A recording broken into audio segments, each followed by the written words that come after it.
नागपूर शहरातील पोलीस ठाणे पारडी हद्दीत 12 फेब्रुवारी 2026 रोजी घरफोडीची घटना घडली होती। फिर्यादी घनश्याम सनोडिया व त्यांचे कुटुंब घराबाहेर असताना अज्ञात आरोपींनी घराचे कुलूप तोडून सोन्या चांदीचे दागिने व रोख रक्कम असा मुद्देमाल चोरी केला होता। या प्रकरणात दाखल गुन्ह्याचा तपास करताना गुप्त बातमीदारांकडून मिळालेल्या माहितीनुसार पोलिसांनी 2 आरोपींना ताब्यात घेऊन अटक केली आहे।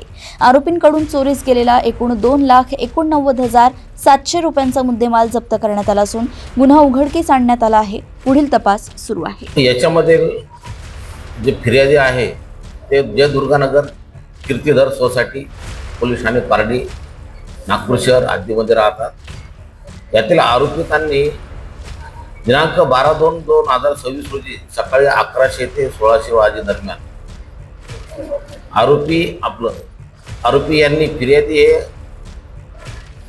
बाहेर गेले असता दाराला कुलूप लावून बाहेर गेले असता त्यांनी 11 ते 1600 वाजताच्या दरम्यान आरोपितांनी नमूद घराचं लॉक तोडलेलं आहे आणि त्यांचा जो मुद्देमाल आहे तो चोरून नेलेला आहे, सोन्या चांदीचा आणि काही रोख रक्कम।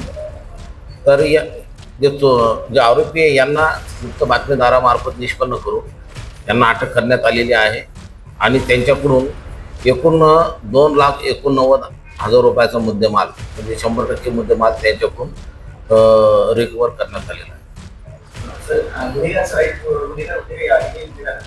तो बरोबर आहे, दोन्ही सुद्धा सराईत गुन्हेगार आहे आणि यांच्यावर घरफोडीचे गुन्हे यापूर्वी दाखल आहे।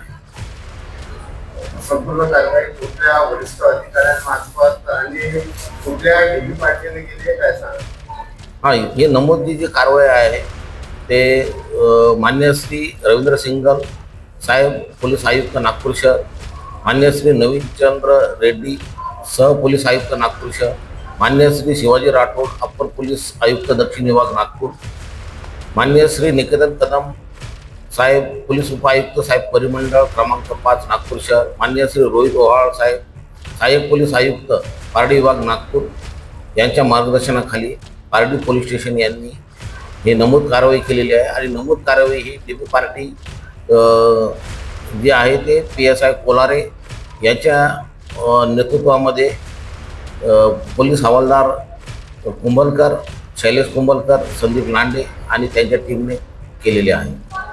सराईत गुन्हेगार आहे तर असं त्याचा मोडस काय आहे, ते चोरी करण्याचं काय मोडस समोर आलेलं आहे? हे त्यांनी ही दिवसाची घरफोड ही पहिल्यांदा केलेली आहे, पण यांचं जे मोडस आहे रात्रीचे घरफोड्या करतात आणि हे जनरली आपण कडीकोंडा कुलूप तोडून घरामध्ये प्रवेश करतात आणि अशा घरात ते कडीकोंडा आणि कुलूप तोडतात की ज्या घरामध्ये कोणी माणसं नाही आहेत, कोणी राहत नाही याची संधी साधून ते हे करत असतात।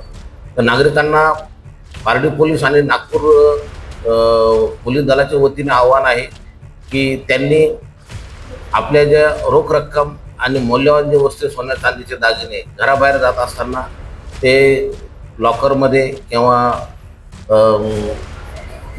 कोणत्या तरी नातेवाईकाकडे ठेवावे, सुरक्षित ठेवावे आणि नंतर बाहेर जावे खात्री करू।